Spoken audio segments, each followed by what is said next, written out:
Moi, je suis en rouge parce que je suis solidaire avec Gaza. C'est insupportable qu'on laisse mourir des enfants, des humanitaires, des journalistes, des hommes et des femmes qui n'ont rien demandé, simplement occuper leur territoire qui leur appartient depuis des décennies, voire des millénaires. La ligne rouge, on descend la rue du Faubourg du Temple, vous pouvez descendre au maximum. La ligne rouge, on descend la rue du Faubourg du Temple, vous pouvez descendre au maximum la rue du Faubourg du Temple. Pour marquer toutes les lignes rouges qui ont été franchies allègrement par Israël depuis le début de cette guerre. Donc on savait déjà, nous, qu'elles étaient franchies dès le 8, le 9, et ça fait 30 ans en vrai, exactement. Donc voilà, là, en espérant que comme c'est un appel beaucoup plus large et la symbolique est forte, on espère qu'il y aura beaucoup de monde. C'est rouge, c'est contre le sang qui coule à Gaza. C'est contre la violence qui coule à Gaza, c'est contre le sang, contre tous ces enfants, ces femmes assassinées. Et cet horrible génocide, mais c'est... Franchement, moi, ça m'a rend malade. Ça. Je pense que la ligne rouge, elle a été... l'antitétionnisme, tout simplement, elle a dépassé toutes les bornes, toutes les lignes rouges. Et on est là pour manifester notre désarroi et notre colère qui est aussi rouge. Donc voilà pourquoi nous sommes rouges. La couleur de la colère, justement, c'est le rouge. Et voilà pourquoi nous sommes au rouge. Les uns après les autres, à chaque fois on se dit c'est terrible. Et en fait, à chaque fois, on est surpris dans le pire parce qu'il se passe encore pire la fois d'après. Voilà. Because they crossed a red line long ago, like killing children, innocent people. It's horrible. Ouais. Donc les gens sont mobilisés et continuent de l'être. Et c'est bien, oui, d'avoir des moments où on sort des étiquettes. C'est bien aussi d'avoir des moments où on a des étiquettes, où on s'exprime politiquement. Les deux ne sont pas incompatibles. Là, aujourd'hui, on est sans étiquette et c'est très bien aussi. Le fait justement qu'il n'y ait pas d'étiquette, ça peut amener des gens qui en temps normal ne vont pas en manifestation à pouvoir venir. Parce que là, on en appelle à l'humanité des gens, tout simplement. Ça permet peut-être à certains qui ne se retrouvent pas forcément dans les slogans des uns et des autres aux manifestations de venir au moins montrer leur humanité et leur empathie avec les Gazaouis. Ouais, ça fait plaisir de voir autant de monde, beaucoup de gens qui sont sans doute d'ailleurs pas engagés dans un parti politique, mais qui sont simplement révoltés par ce qui se passe à Gaza en ce moment, par le génocide qui est perpétré par le gouvernement israélien. Et c'est rassurant de voir qu'il y a du monde qui ne s'habitue pas à ça et qui manifeste pour dire stop. De voir et les filles, en tout cas, ce qu'ils ont pu dire à un moment donné, de ne pas être très clair sur le 7 octobre, par exemple.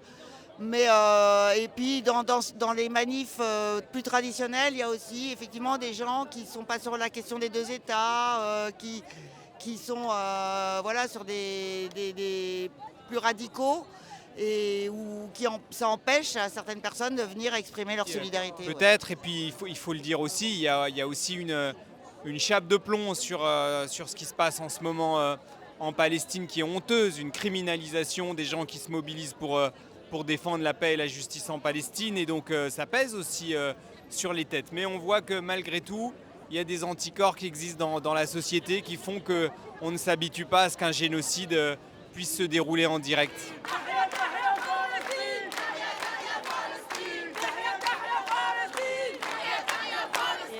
Pour montrer qu'Israël a franchi les lignes rouges depuis beaucoup trop longtemps et qu'il est temps d'agir. Je ne serais pas venue s'il y avait eu des étiquettes politiques. Je pense qu'il faut sortir des étiquettes politiques pour montrer que vraiment les gens souhaitent l'arrêt de cette guerre et que ce n'est pas parce qu'on répond à des appels politiques. Mais là, c'est vraiment les citoyens qui se déplacent, qui viennent.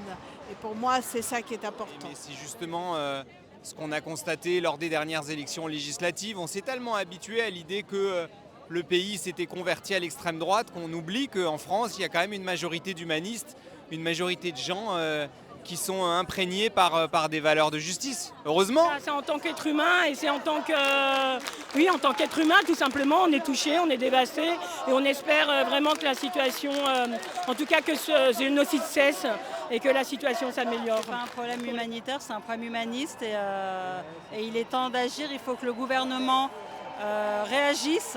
Ça fait trop longtemps que ça dure et on peut plus... le gouvernement, pas le peuple, ne peut plus nous mentir comme il le fait depuis trop longtemps, ne peut plus continuer de se rendre complice Et j'attends le jour où tous ces gens seront traduits devant les tribunaux pour rendre des comptes. Mais oui, et ça prouve que les gens sont concernés et on est tous dévastés par ce qui se passe et on espère un cessez-le-feu et on espère une libération de Gaza. On est là, même si Macron ne veut pas, nous on est là. Pour le nom de la Palestine et tous ceux qu'on assassine, même si Macron ne veut pas, nous on est là. Je suis israélienne, mais je pouvais te dire vive la Palestine.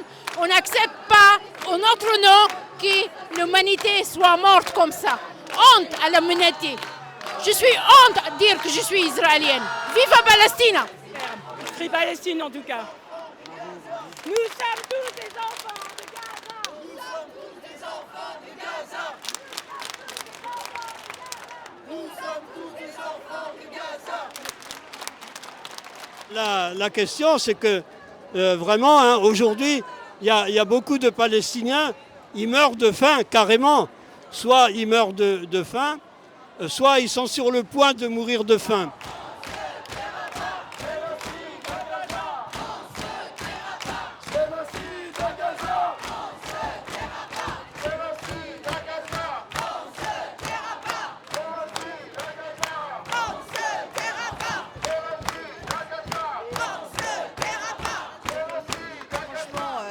Trop heureuse d'être là avec et c'est très émouvant. Mais c'est bien, Paris est à la hauteur aujourd'hui.